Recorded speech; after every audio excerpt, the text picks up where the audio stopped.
Hello guys, welcome back to my channel. এই ভিডিওটা বানাবো কি বানাবো না সেই নিয়ে অনেক দ্বিধাগ্রস্ত ছিলাম। তো শেষে মনে হলো এটা নিয়ে ভিডিও না বানালে হয়তো নাইনসাফি হয়ে যাবে। তোমরা নিশ্চয়ই সোনাম ওয়াংচুকের নাম শুনেছ, শোনোনি? তাহলে ফুনসুক ওয়াংড়ু তাও শোনোনি? তাহলে নিশ্চয়ই রণছর দাস চাঞ্চড়ের নাম শুনেছ। ফুনসুক ওয়াংড়ু বা রণছর দাস চাঞ্চড় রিয়েল লাইফে Sonam Wangchuck. I am Sonam Wangchuk. এই সোনাম ওয়াংচুকের কথা যদি বলতে হয় তাহলে ইনি লাদাখে প্রতিরক্ষা বিষয়ক অথবা দেশের এনভায়রনমেন্টাল বিষয়ক অথবা এডুকেশন সিস্টেম বিষয়ক বিশাল একটা রিভলিউশন নিয়েছেন এবং বিভিন্ন জায়গায় বিভিন্ন রকম পুরস্কারে পুরস্কৃত হয়েছেন। আজকে এই সোনাম ওয়াংচুকের লাইফ ইজ ইন ডেঞ্জার। আজকে এই ভিডিওটা করার উদ্দেশ্যই হচ্ছে এটা নিয়ে তোমাদেরকেও কিছু বলার। অ্যাকচুয়ালি আমরা প্রপার নলেজ না থাকার জন্য আমরা অনেক কিছু জিনিসকে মিস আউট করে যাই। পলিটিক্যাল লিডাররা আমাদের যা বলে আমরা সেই অনুযায়ী চলতে থাকি অন্ধভক্তের মতো। তা না করে যদি আমরা কোনো বিষয়টা নিয়ে ভালো করে চিন্তা ভাবনা করি তাহলে সেই সমস্যাটা সম্পর্কে ভালো করে বুঝতে পারি এবং তার সমাধানটা কি সেটাও আমাদের কাছে পরিষ্কার থাকে। তো সোনাম ওয়াংচুক 21 দিন ধরে লাদাখে অনশন করছে। তো অনশন করার কারণই হচ্ছে লাদাখের এনভায়রনমেন্টকে রক্ষা করা। তোমরা জানো 2019-এ লাদাখ কেন্দ্রশাসিত অঞ্চলে পরিণত হয় আর তার সঙ্গে সঙ্গেই লাদাখকে গণতন্ত্র দেওয়ার কথা বলা হয়। তো তারপরে ধীরে ধীরে 2020 লোকসভা আসে এবং সেখানেও বলা হয় লাদাখকে গণতন্ত্র দেওয়া হবে। কিন্তু দীর্ঘ 4 বছর পেরিয়ে যাওয়ার পরেও 2024-এর 4 মার্চ এটা পরিষ্কারভাবে জানিয়ে দেওয়া হয় লাদাখকে গণতন্ত্র দেওয়া আর হবে না। এর আগে যখন জম্মু কাশ্মীর একটা স্টেট হিসেবে ছিল তোমরা জানো লাদাখে সেভাবে ডেভেলপমেন্ট হয়নি, কারণ যে সমস্ত কিছু ফান্ডিং আসতো সমস্ত কিছুই জম্মু কাশ্মীর অর্থাৎ শ্রীনগরের পিছনেই খরচা হয়ে যেত, কারণ এখানে আমাদের প্রতিরক্ষা বাবদ প্রচুর খরচা হতো। তো সেই কারণে লাদাখে সেরকমভাবে ডেভেলপমেন্ট আমরা দেখতে পাই না। যেহেতু আমি লাদাখ গেছি সেই কারণে আমি জানি লাদাখের বহু জায়গা এখনো ডেভেলপমেন্ট হয়নি। এখন হয়তো সেন্ট্রাল গভর্নমেন্ট ধীরে ধীরে সেগুলো ডেভেলপমেন্ট করছে, কিন্তু একটা কথা জেনে রাখো, ডেভেলপমেন্টের নামে যদি কোনো কারণে প্রকৃতিকে এক্সপ্লয়েট করা হয় তাহলে সেক্ষেত্রে কিন্তু প্রকৃতিও ঘুরিয়ে কিন্তু বিভিন্ন ধরনের রিটার্ন ধস, বন্যা, ভূমিকম্প তোমাদেরকে গিফট দেবে, যেটা তোমরা উত্তরাখণ্ড এবং হিমাচল প্রদেশে দেখতে পেয়েছো। সোনাম ওয়াংচুক চাইছেন যে শিডিউল 6 লাদাখে ইমপ্লিমেন্ট হোক। তো এই ব্যাপারটা সহজ করে তোমাদেরকে বোঝাই। তোমরা জানো দিল্লি একটি কেন্দ্রশাসিত অঞ্চল, কিন্তু এখানে দিল্লির মানুষ নির্বাচনে অংশ নিতে পারে এবং তারা তাদের সরকারকে নির্বাচন করতে পারে। সেখানে সরকার জনগণের ভালো মন্দ দেখতে পারবে, সেটা হচ্ছে লোকাল গভর্নমেন্ট। কিন্তু লাদাখে এই ধরনের কোনো কিছু গভর্নমেন্ট নেই। এখানে সেন্ট্রাল গভর্নমেন্ট একটা গভর্নর নিয়োগ করে রেখেছেন, যে গভর্নর সেটা আবার লাদাখের লোক নয়।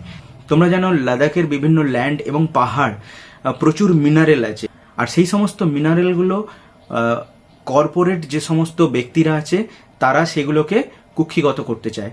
আর যদি লাদাখে শিডিউল 6 ইমপ্লিমেন্ট করা হয় তাহলে এখানকার জনগণের হাতে কোনো ক্ষমতাই থাকবে না সেটাকে বন্ধ করার।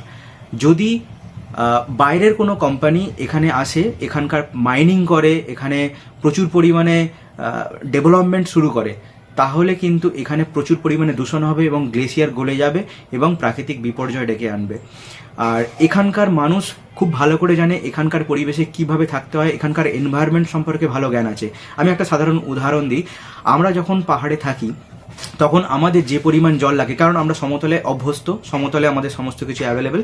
আমরা যখন পাহাড়ে যাই, ধরো আমাদের সারাদিনে 10 থেকে 15 লিটার যদি জল লাগে, সেখানে একটা পাহাড়ি মানুষের 5 লিটার জলেতেও হয়ে যায়, কারণ তারা জানে সেখানে কিভাবে সার্ভাইভ করতে হয়। সুতরাং বাইরে থেকে যখন এখানে লোক আসবে, ইন্ডাস্ট্রি হবে, তখন কিন্তু সেই জায়গাটা এক্সপ্লয়েড হবে এবং সেখানকার দূষণ হবে। It's the lifestyle of the people in big cities that results in emissions and pollution, and that finally melts our glaciers.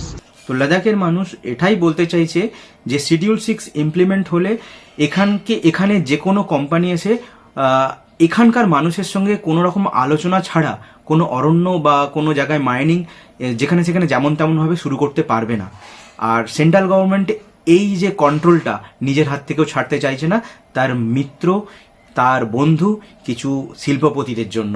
তো শিল্পপতিদের থেকে এই চাপটা আসবার জন্য তো শিডিউল 6 এখনো পর্যন্ত লাদাখে ইমপ্লিমেন্ট হয়নি।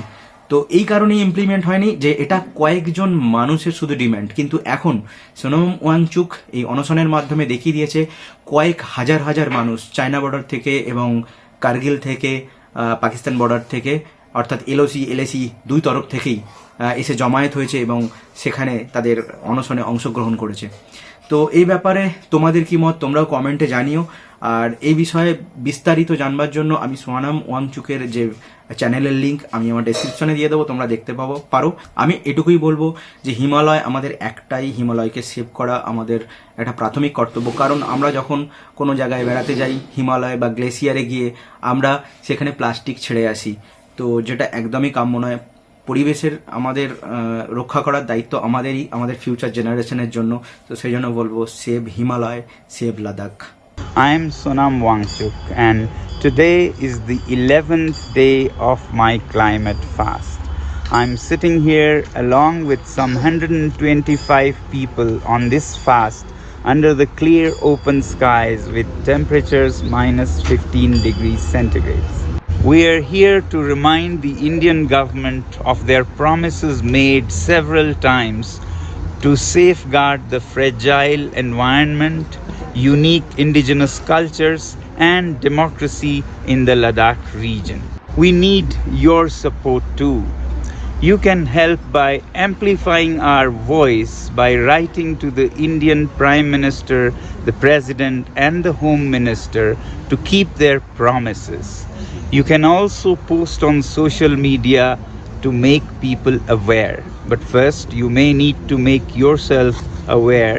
You can follow my posts on different social media for that. And if possible, you can join others and organize a one-day fast or gatherings to support the people of Ladakh. And for this, you can join the Friends of Ladakh, Friends of Nature group all over India and around the world. You can also help the Himalayas and its melting glaciers by another important way, and that is by changing your own lifestyle. It's the lifestyle of the people in big cities that results in emissions and pollution, and that finally melts our glaciers.